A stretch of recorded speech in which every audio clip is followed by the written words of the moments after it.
ನಿಂತ್ಕೊಂಡಿದ್ದೀವಿ, ಊಟ ಮಾಡ್ತಿರ್ತೀವಿ. ಆ ಬಿರಿಯಾನಿ ಕೆಲಸ ಇರಲಿಲ್ಲ, ಹಾಗಾಗಿ ಒಂದಿಷ್ಟು ಜಾಗ ಇದ್ದರೆ ಸ್ವಲ್ಪ ಮ್ಯಾಟ್ ಇದ್ದರೂ ಓಕೆ, ಅದೇ ಒಂದು ಜಾಮ್ಖಾನ ಕೂಡ ಓಕೆ, ಒಂದು ಟವಲ್ ಕೂಡ ಓಕೆ, ಸುಮ್ಮನೆ ಒಂದು ವಾರ್ಮ್ ಅಪ್ ತುಂಬ ಚೆನ್ನಾಗಿರುತ್ತೆ.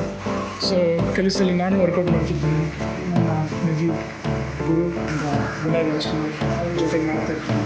ಸೊ ನಾನು ಸ್ವಲ್ಪ ಮೋಟಿವೇಟ್ ಮಾಡ್ತೀನಿ.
ಫಾಸ್ಟಲ್ಲಿ 2-5 ನಿಮಿಷ ಧ್ಯಾನ ಮಾಡ್ತಾರೆ.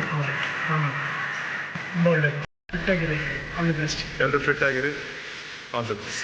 Stay fit. All the best.